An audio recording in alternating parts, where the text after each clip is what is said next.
आज हम लोग पढ़ेंगे। टैक्स हम लोग पढ़ ही चुके थे, मीनिंग हम लोग का हो ही गया था, बस नेचर छूट गया था। तो फटाफट नेचर पढ़ लेते हैं। Nature of taxes.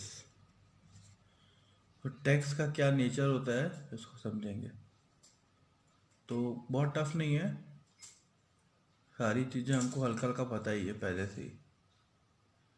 बस खाली एक बार पढ़ के कॉन्सेप्ट क्लियर करना है बस आपको।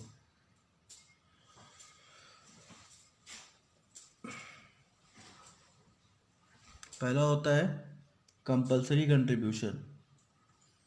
तो कंपलसरी कंट्रीब्यूशन का मतलब क्या हो गया, ये कुछ भी हो जाए आपको टैक्स भरना ही पड़ेगा।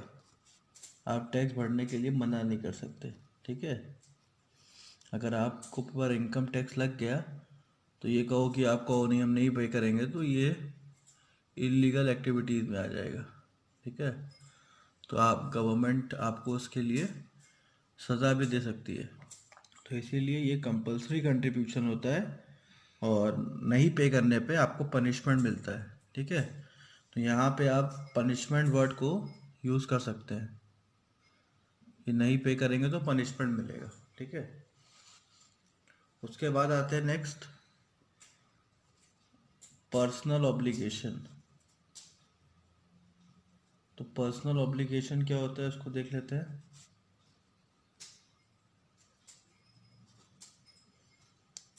पर्सनल ऑब्लिगेशन का मतलब होता है कि जो टैक्स पेयर जिसके ऊपर इनकम टैक्स का चार्ज लगाया जाता है वो उसका पर्सनल ऑब्लिगेशन हो जाता है। मतलब personal liability, obligation means liability. यहाँ पे आपकी लाइबिलिटी हो जाती है कि आपको पैसा देना ही देना है। आप यहाँ पे मना नहीं कर सकते कि नहीं हम नहीं दे पाएंगे, ठीक है। तो ये आपकी पर्सनल लाइबिलिटी होती है, आप किसी के ऊपर टाल नहीं सकते, ठीक है ना। यहाँ पे आपको ये लिखना है कि आप लाइबिलिटी को ट्रांसफ़र नहीं कर सकते। ये आपकी पर्सनल लाइबिलिटीज़ होती है, मतलब आपको अपने पास से किसी तरीके से पैसे जमा करने पड़ेंगे। उसके बाद क्या नेचर है, जनरल बेनिफिट। जनरल बेनिफिट में क्या आ जाएगा कि जो टैक्स होता है वो जनरल बेनिफिट्स के लिए यूज़ किया जाता है, ठीक है। जैसे रोड को बनाने के लिए इम्प्रूव किया गया, ठीक है, और इंफ्रास्ट्रक्चर को सही करने के लिए इम्प्रूव किया गया, प्लस हेल्थ फैसिलिटी को सही करने के लिए उसको यूज़ किया गया। तो ये सब चीज़ों के लिए टैक्स को हम लोग यूज़ कर सकते हैं। तो टैक्स जो होता है वो जनरल बेनिफिट के लिए होता है, लेकिन इसमें ये नहीं है कि हम ये बोले कि आप ये चीज़ करो, गवर्नमेंट डिसाइड करेगी क्या करना है। उसके बाद आता है नेक्स्ट हमारा नो क्विड प्रो क्यो। तो नो क्विड प्रो क्यो का मतलब होता है something giving giving in return. तो ये बड़ा इंपॉर्टेंट है, कभी कभी अलग से पूछ लेता है तो ना 2 मार्क्स में। तो पहले इसका मतलब समझ लीजिए कि इस लाइन का मतलब क्या होता है। Something given in return. तो कोई रिच पर्सन है, वो कहे कि हमने तो आज इस ईयर हमने 20 लाख रुपीज़ टैक्स पे किए हैं, तो मेरे इस घर घर के सामने का सड़क बन जाना चाहिए, ठीक है। तो ऐसा क्लेम कोई कर नहीं सकता। आप टैक्स पे कर दीजिए, गवर्नमेंट डिसाइड करेगी किसके घर के सामने सड़क बनेगा, किसके घर के सामने नहीं बनेगा, ठीक है। तो इसका मतलब आपको समथिंग इन रिटर्न मिले, इसका कोई गारंटी नहीं गवर्नमेंट नहीं लेती है। वही गवर्नमेंट पहले प्रायोरिटी देखेगी कि किस एरिया में सड़क बनवाने की ज़रूरत है, ठीक है। ये नहीं कि आपके एरिया में पहले बनवा देगी क्योंकि आप बड़ा टैक्स पे करते हैं। तो यहाँ पे इसी को बोलते हैं नो क्विड प्रो क्यो। मतलब समथिंग गिवन इन रिटर्न की जो व्यवस्था है वो टैक्स में नहीं होती है कि आपने टैक्स जमा किया और उसके रिटर्न में आपको सड़क बना के मिल गया। तो ये सब व्यवस्था आपको टैक्स में नहीं मिलेगा, ठीक है। नेचर सिंपल सा था, नेचर हम लोग ने पढ़ लिया। अब आते हैं नए टॉपिक पे, डायरेक्ट टैक्स, इनडायरेक्ट टैक्स, तो ये भी हम लोग ने लास्ट क्लास में डिस्कस किया था। हल्का सा देख लेते हैं क्या क्या चीज़ें हैं।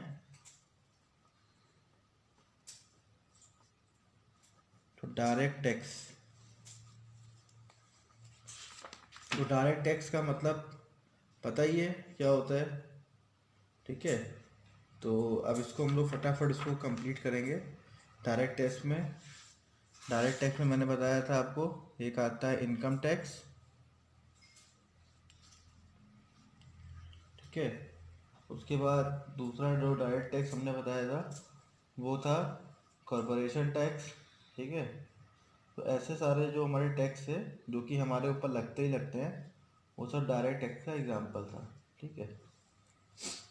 तो लिख देते हैं नाम, ताकि आपको थोड़ा सा याद है, क्योंकि बात खाली इनकम टैक्स ही याद रहता है। डायरेक्ट टैक्स, कॉरपोरेशन टैक्स, तो ये सब दो चार एग्जाम्पल आपको याद रहेगा, तो एग्ज़ाम में लिखने में थोड़ा आपको इजी रहेगा, ठीक है। उसके बाद होता है property tax, property tax.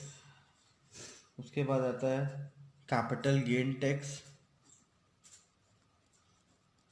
Capital gain tax. उसके बाद आता है wealth tax,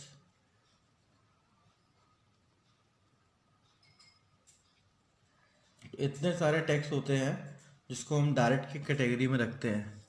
income tax, corporation tax, property tax, capital gain tax, wealth tax, ये सब हमारे डायरेक्ट टैक्स की कैटेगरी में आते हैं, ठीक है। तो आप डायरेक्ट टैक्स में इतना चीज़ लिख सकते हैं ताकि आपको अच्छा नंबर मिले। अब फटाफट डिस्कस कर लेते हैं इसके मेरिट्स और डीमेरिट्स को, कि क्या इसका मेरिट होता है, क्या डीमेरिट होता है। तो 5-5 पॉइंट पढ़ लेंगे, ज़्यादा नहीं पढ़ना, ठीक है। तो डायरेक्ट टैक्स का जो मेरिट्स होता है वो पहला क्या है, इकोनॉमिकल। तो यहाँ पे इकोनॉमिकल का सेंस क्या है, direct tax and commercial tax same that the cost of the collecting. यहाँ पे कॉस्ट ऑफ कलेक्टिंग को लेके इकोनॉमिकल बोला गया है। Cost of collecting, cost of collecting का मतलब क्या हुआ कि गवर्नमेंट को कलेक्ट करने के लिए गवर्नमेंट को ज़्यादा पैसा खर्च नहीं करना पड़ता। डायरेक्ट टैक्स पे करने के लिए पूरी व्यवस्था बनाई गई है। मतलब आप इनकम टैक्स आपको पे करना है, आपको कॉरपोरेशन टैक्स पे करना है, आपको कैपिटल गेन टैक्स पे करना है, आपको वेल्थ टैक्स पे करना है। तो आपको करना क्या है कि ऑनलाइन जाना है और वहाँ से पे कर देना है, ठीक है। तो इकोनॉमिकल इसलिए कहा गया है क्योंकि गवर्नमेंट बहुत ज़्यादा खर्च नहीं करती इन टैक्स को वसूलने के लिए, ठीक है। तो ये इकोनॉमिकल इन नेचर होता है। आप गवर्नमेंट का खर्चा बहुत कम होता है, ठीक है। सारा कुछ ऑनलाइन करने की वजह से आप ऑनलाइन इसको पे कर देते हैं, तो गवर्नमेंट का खर्चा कम हो जाता है कि एम्प्लॉय ज़्यादा नहीं रखना पड़ता कलेक्ट करने के लिए, ठीक है। नेक्स्ट आते हैं इक्विटेबल। तो इक्विटेबल का मतलब क्या होता है कि जो बनाया गया है डायरेक्ट टैक्स, वो इसलिए बनाया गया है ताकि इक्विटेबल रहे। इक्विटेबल का मतलब यहाँ पे सही मतलब क्या है, I am making the tax rate structure progressive that the burden can be put more on the rich than the poor person. तो इक्विटेबल ये क्या है कि यहाँ पे जो बर्डन है वो रिच पीपल पे डाला गया है। तो इस तरीके से इक्विटेबल माना गया है, ठीक है, कि जो रिच पीपल हैं वो ज़्यादा डायरेक्ट टैक्स दें। जैसे आपको हम कल बताए थे कि जो टैक्स लगाते हैं डायरेक्ट टैक्स, उनका ऑब्जेक्टिव ये होता है कि जो रिच पीपल है उनसे टैक्स लेके जो पुअर पीपल्स है उनके तरफ बांट दिया जाए, ठीक है। तो ऐसा इनका ऑब्जेक्टिव होता है। तो इसीलिए जो बर्डन होता है वो शिफ्ट करना चाहते हैं, मतलब वो पुअर पीपल से रिच पीपल के ऊपर शिफ्ट कर देते हैं। तो रिच पीपल क्या करता है, वो टैक्स जमा करता है और उस टैक्स को जो पुअर पीपल है या फिर जो इंफ्रास्ट्रक्चर डेवलपमेंट में लगा दिया जाता है। तो कॉन्सेप्ट क्या है कि इकोनॉमी में इक्विटेबिलिटी लाने की कोशिश की जाती है, कि समानता ले आया जाए, कि सब लोग बहुत रिच हो जाएंगे तो कुछ प्रॉब्लम ना क्रिएट करें, ठीक है। तो इस चीज़ को ध्यान में रखते हुए ऐसा किया जाता है। उसके बाद है सिंप्लिसिटी। सिंप्लिसिटी का मतलब यहाँ पे क्या हुआ कि डायरेक्ट टैक्स जो होता है वो बहुत ज़्यादा कॉम्प्लिकेशंस नहीं होता उसमें, वो सिंपल इन नेचर होता है, आपको पता होता है कितना परसेंट टैक्स आपको पे करना है। तो इसीलिए हम लोग यहाँ पे सिंप्लिसिटी वर्ड यूज़ करते हैं कि आपको ज़्यादा इसमें दिमाग नहीं लगाना होता, आपको सीधा सीधा स्लैब होता है कि 5 लाख तक की आपका इनकम है तो आपको 5% देना है, फिर उसके बाद की जो इनकम होगी उस पर 10% देना है, फिर 20% देना है, फिर 30% देना है। तो स्लैब काफ़ी क्लियर होता है, आप खुद से भी चाहो तो अपना इनकम टैक्स कैलकुलेट कर सकते हो। तो अंडरस्टैंड मतलब सिंपल टू अंडरस्टैंड है, ठीक है। तो अब आते हैं नेक्स्ट,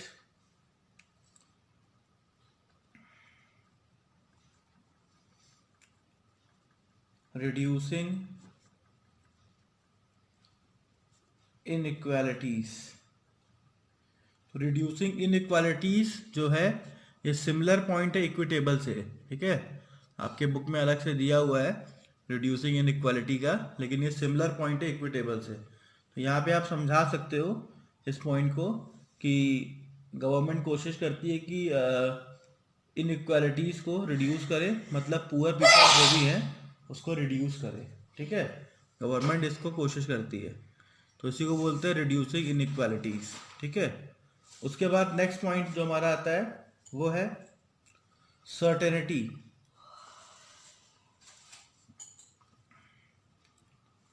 अब सर्टेनिटी क्या बोलता है, direct tax satisfy the canon of certainty, the tax payer know how much they have to pay and on what basis they have to पे।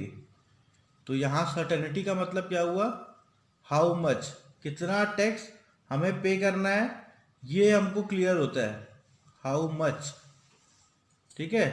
और कितना मतलब व्हाट बेसिस, क्या बेसिस है उसका, किस बेसिस पे गवर्नमेंट हमसे टैक्स ले रही है, ये भी यहाँ पे कंफर्म होता है, ठीक है। तो व्हाट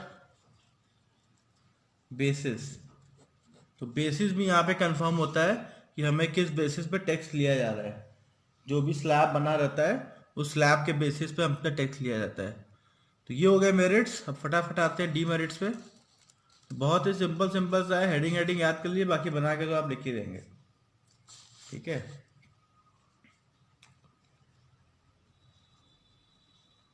डीमेरिट्स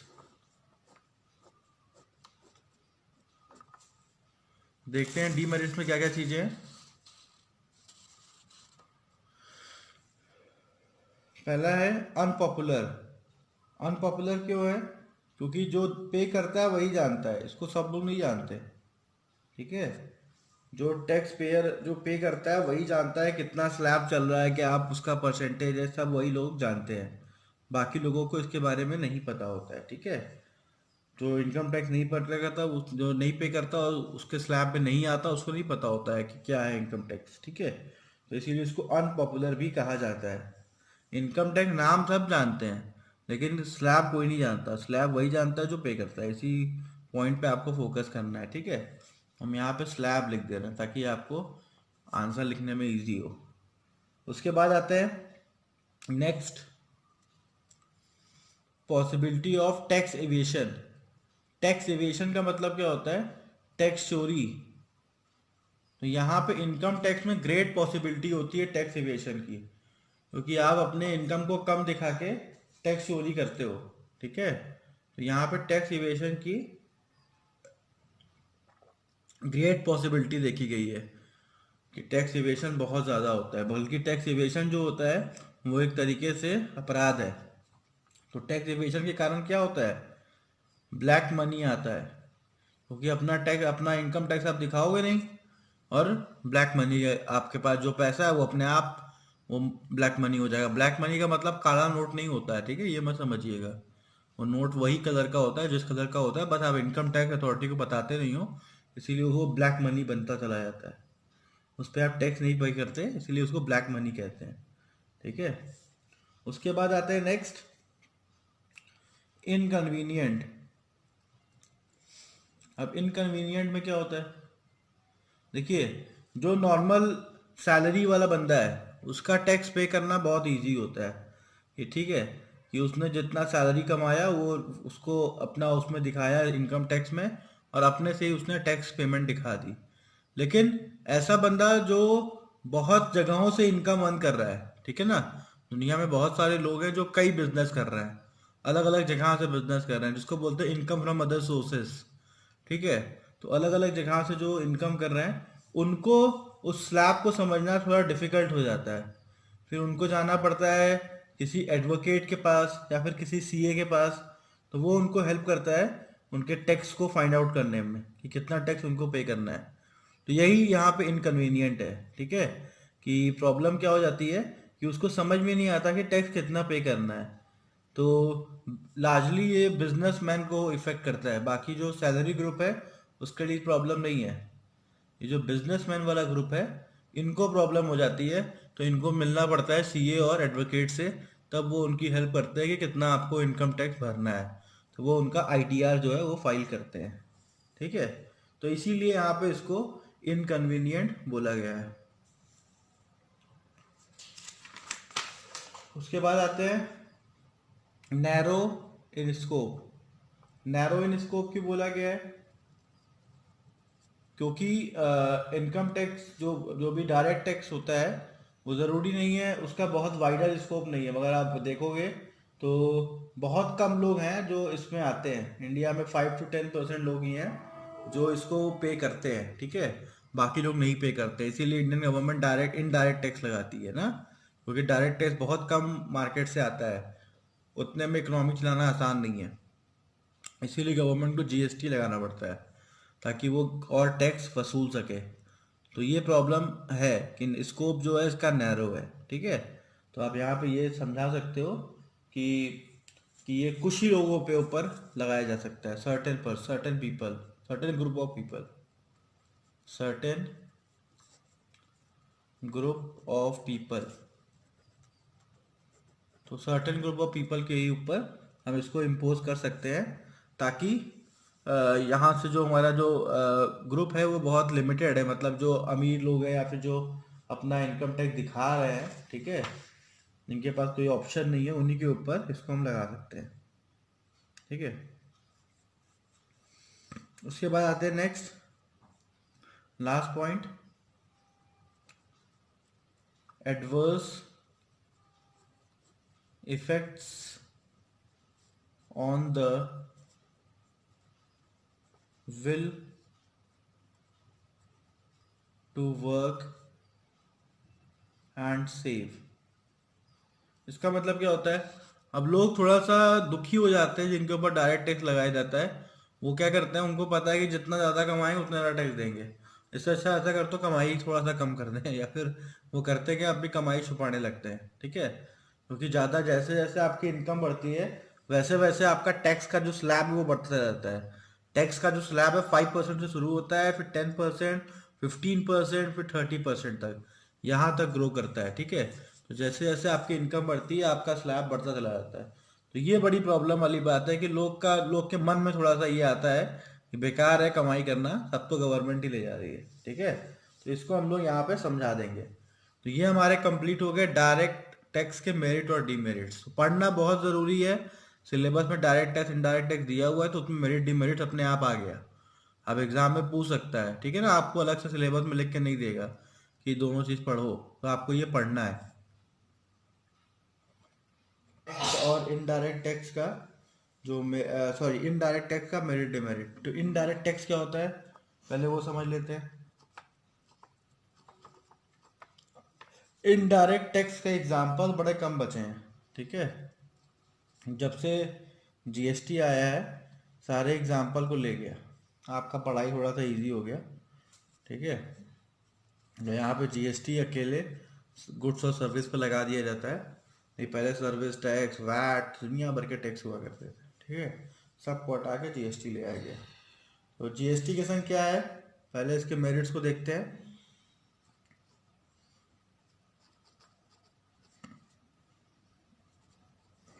क्या क्या मेरिट्स हैं, तो यहाँ पे पहला क्या होता है, मेरिट्स कन्वीनियंस। इसको कन्वीनियंस क्यों कहा गया है? कन्वीनियंस इसलिए कहा गया है कि आपको जाके कहीं पे लाइन लगा के या फिर कहीं पे वेबसाइट पे भी जाके यहाँ पे आपको टैक्स जमा करने की ज़रूरत नहीं होती है। आप सामान खरीदते हैं और टैक्स जमा हो जाता है। सोचिए कितना कमाल का चीज़ है। क्योंकि जो बंदा है, जो मैन्युफैक्चरर है, जो सेलर है, जो इम्पोर्टर है, उसके ऊपर टैक्स लगा दिया जाता है, तो वो जाके अपना टैक्स वैक्स जमा कर देता है। हमारे जनरल पब्लिक के ऊपर ये टाइम उनका वेस्ट नहीं होता, कि उनके ऊपर बोझ नहीं होता कि वो जाके टैक्स को लाइन लगा के जमा करें। सामान खरीदे और टैक्स पे हो गया। बड़ा ही कन्वीनियंट मतलब तरीका है टैक्स पे करने का। उसके बाद है नेक्स्ट, लेस चांस ऑफ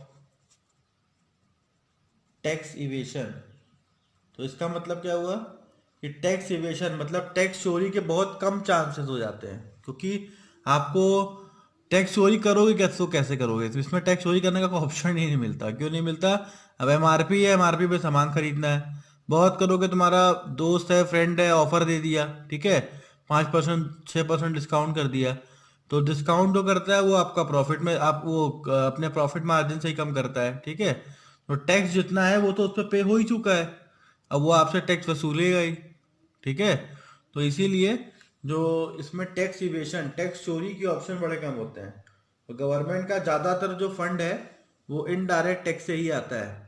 तो इसलिए गवर्नमेंट जीएसटी पे बहुत ज़्यादा ध्यान देती है कि लोग जीएसटी समय में पे करें, क्योंकि अच्छा खासा पैसा उसमें से गवर्नमेंट को मिलता है, ठीक है।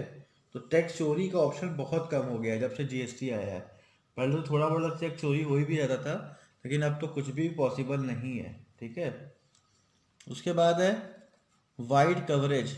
वाइड कवरेज का मतलब क्या हो गया कि ये बहुत बड़े पॉपुलेशन को कवर करता है, अमीर गरीब सब चले आते हैं इसमें, ठीक है। गरीब का मन हो गया कि चलो ठीक है, थोड़ा सा हम भी चॉकलेट खा ले, देखिए भाई अमीर लोग खा रहे हैं कैसा होता है, तो वो जैसे ही उसने 10 रुपए का चॉकलेट खरीदा, उसके जेब से टैक्स चला गया, ठीक है। तो ये पॉइंट यहाँ पे है कि जो वाइड कवरेज इसको बोलता है, कि लोग यहाँ पे जो हमारा इनडायरेक्ट टैक्स होता है उसका कवरेज बहुत वाइड होता है, सब लोग चले आते हैं, कोई इसमें बच नहीं पाता। तो ये हमारा हो गया मेरिट्स ऑफ डायरेक्ट टैक्स। और क्या चीज़ है भाई? अब आते हैं सोशल वेलफेयर। सोशल वेलफेयर कैसे हो गया? सोशल वेलफेयर का मतलब यहाँ पे ये हो गया कि जो डायरेक्ट टैक्स होता है इसकी वजह से सोशल वेलफेयर बढ़ जाता है, इंक्रीज हो जाता है। गवर्नमेंट अगर कम सोशल वेलफेयर भी करना चाहे तो ऐसा नहीं होता। क्यों? क्योंकि अच्छा खासा डायरेक्ट टैक्स गवर्नमेंट के पास आता है, ठीक है।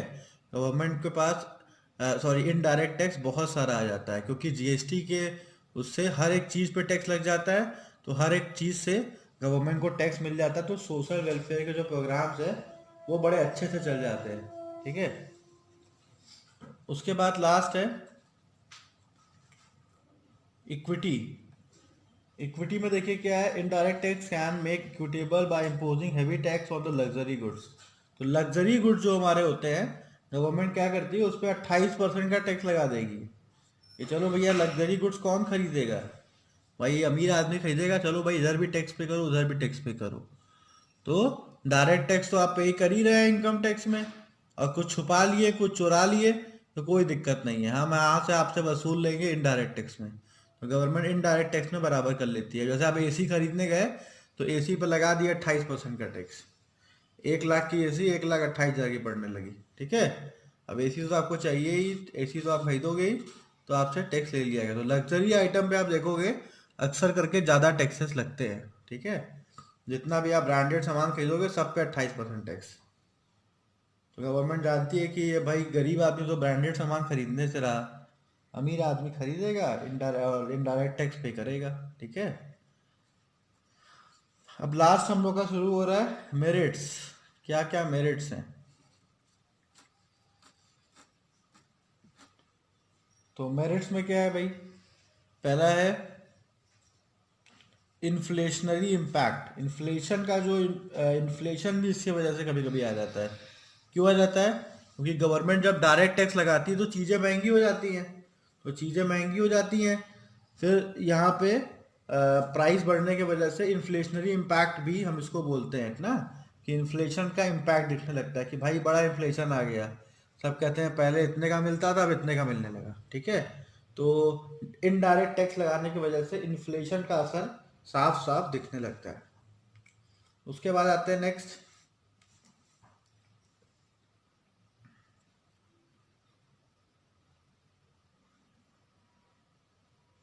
उसके बाद है अनसर्टेन। तो अनसर्टेन कैसे हुआ? अनसर्टेन इससे हुआ कि आपको पता ही नहीं होता कितना आपको टैक्स पे करना है। आप जाते हो एमआरपी पे सामान लेके चले आते हो, क्या कभी पूछो दुकानदार से कि साहब कितना परसेंट टैक्स लग रहा है? यहाँ तक कि दुकानदार को भी नहीं पता होगा, वो भी बिल पाता है उसको फाइन में लगा देता है। ठीक है, तो ये होता है अनसर्टेन। यहाँ पे टैक्स जो होता है अनसर्टेन होता है। कहीं पे आप 5% पे कर रहे हो, कहीं पे आप 18% पे कर रहे हो, कहीं पे आप 12% पे कर रहे हो, कहीं पे आप 28% पे कर रहे हो।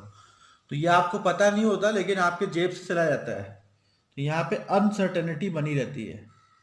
ठीक है, उसके बाद आते हैं नेक्स्ट। अब देखिए उधर अब यहाँ पे जो लिख रहा है इकोनॉमिकल, इकोनॉमिकल का मतलब क्या हुआ? अनइकोनॉमिकल, सॉरी, अनइकोनॉमिकल का मतलब क्या हुआ कि एडमिनिस्ट्रेटिव कॉस्ट बहुत आ जाता है। एडमिनिस्ट्रेटिव कॉस्ट का मतलब गवर्नमेंट को एडमिन का पैसा बहुत देना पड़ता है। एडमिन का पैसा मतलब लोगों को अपॉइंट करना पड़ता है जीएसटी ऑफिस में, और जो लोग टैक्स नहीं दे कर रहे हैं उसके पीछे पड़ना पड़ता है गवर्नमेंट को। यहाँ पे गवर्नमेंट का खर्चा भी हो जाता है, तो इसीलिए इसको अनइकोनॉमिकल कहा जा रहा है, क्योंकि थोड़ा सा खर्चा गवर्नमेंट का हो जाता है इसको वसूलने में। ठीक है,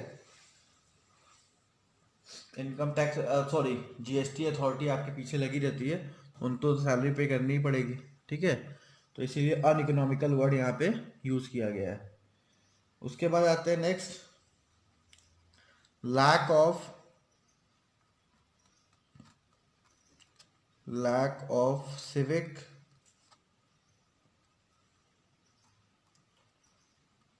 कॉन्शियसनेस। तो लैक ऑफ सिविक कॉन्शियसनेस का मतलब यहाँ पे क्या हुआ? ठीक है, कि यहाँ पे जो हमारे टैक्स पेयर हैं उनको बर्डन का पता नहीं होता कि कितना बर्डन उनके ऊपर आ रहा है। तो यहाँ पे बिना बर्डन पता हुए ही बेचारे टैक्स पे कर देते हैं।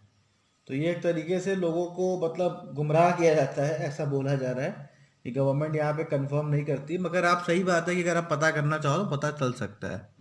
अब तो गूगल आ गया है, आप चेक कर लो कि आपके गुड्स पे कितना पता चल रहा है, कितना टैक्स लग रहा है, पता कर सकते हो। ठीक है, लेकिन एग्जाम अब डीमेरिट्स तो आपको लिखना ही है, तो आप लैक ऑफ सिविल कॉन्शियसनेस लिख दोगे। ठीक है, यहाँ पे जो टैक्स है वो जब लगता है तो हमको पता नहीं चलता कितना टैक्स यहाँ पे हम पे कर रहे हैं। उसके बाद लास्ट पॉइंट जो आपका है वो है रिग्रेसिव एंड अनजस्ट। तो रिग्रेसिव और अनजस्ट का मतलब क्या हुआ कि पहला तो अनजस्ट जो है कि ये है कि भाई पुअर पीपल को भी टैक्स पे करना पड़ता है। ठीक है, टैक्स जो बनाया गया था वो रिच पीपल के लिए बनाया गया था, लेकिन यहाँ पे सिचुएशन क्या है कि पुअर पीपल से भी वसूल लिया जाता है। अगर पुअर पीपल उस तरीके का गुड्स मार्केट से खरीद रहा है तो उसको भी ये पे करना पड़ता है। तो ये हमारा पॉइंट कंप्लीट हो गया मेरिट्स और डीमेरिट्स का।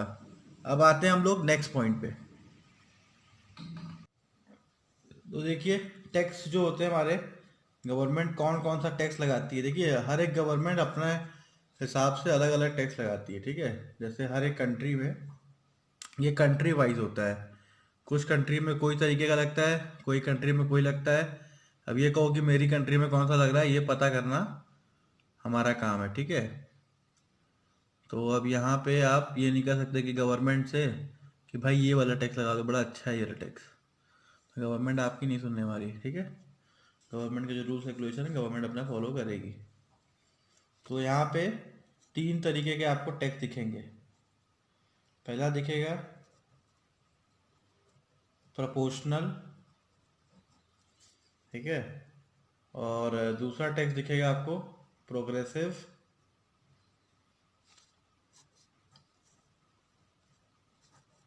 प्रोग्रेसिव, और चौथा आपको मिलेगा रिग्रेसिव। ठीक है, तो ये परसेंटेज के अकॉर्डिंग इसको डिफाइन किया गया है। तो क्वेश्चन कभी कभी पूछ लेता है कि एग्जाम में कि परसेंटेज के अकॉर्डिंग किस तरीके से आपको टैक्स पे किया जाता है, तो आप बताओगे परसेंटेज के अकॉर्डिंग 3 तरीके के टैक्स हमारे यहाँ डिफाइन किए गए हैं। ठीक है, मतलब हमारे यहाँ नहीं, मतलब टैक्स स्ट्रक्चर में। तो प्रोग्रेसिव क्या होता है, पहले प्रोपोर्शनल क्या होता है ये समझेंगे। अ tax is called proportional when the rate of taxation remain the same as the income of the taxpayer increase। तो यहाँ पे क्या है, इंक्रीज हो रही है इनकम, मतलब खाली यहाँ पे इनकम लिख देते हैं। अगर इनकम हमारी बढ़ रही है, ठीक है, लेकिन जो टैक्स है, टैक्स रेट जो है वो यहाँ पे नहीं बढ़ रहा है, डैश लगा दे रहे हैं, तो इसका मतलब क्या हुआ कि ये प्रोपोर्शनल टैक्स है। तो याद करने का तरीका देखिए कितना आसान है। जहाँ पे इनकम बढ़े, ठीक है, और यहाँ पे बोल रहा है as the when the rate of taxation remain the same as the income of the taxpayer increase।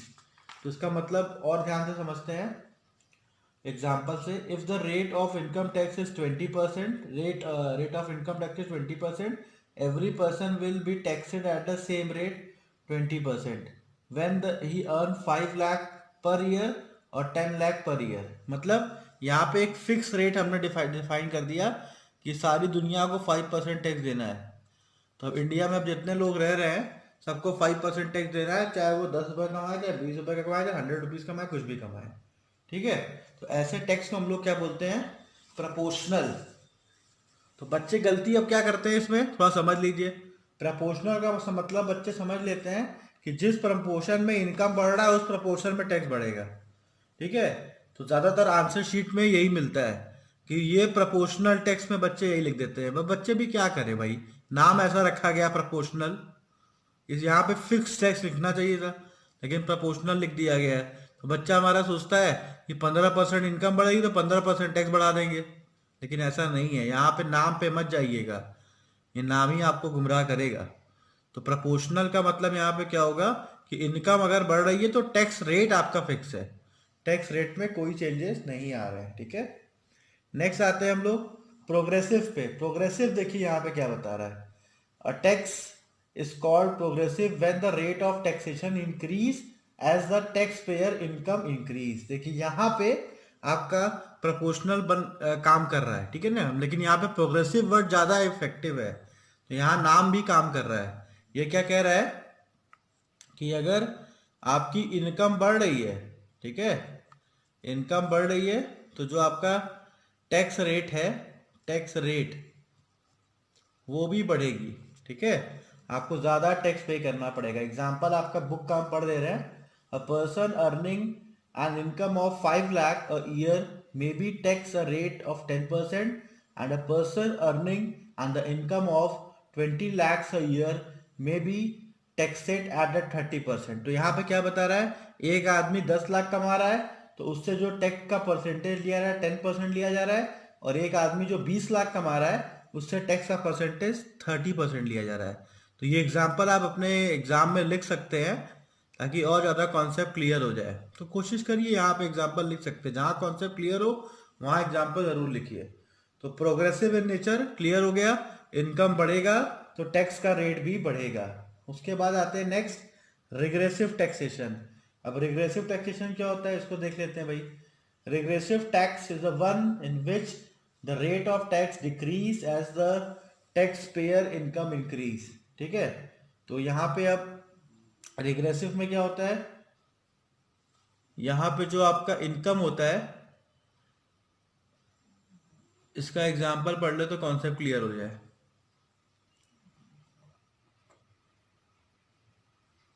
देखिए रिग्रेसिव में क्या होता है, रिग्रेसिव में जब आपका यहाँ पे होता क्या, जैसे जैसे आपका इनकम बढ़ता है, ठीक है, हमारा इनकम राइज होता है, जो हमारा टैक्स रेट है वो आपका कम हो जाता है।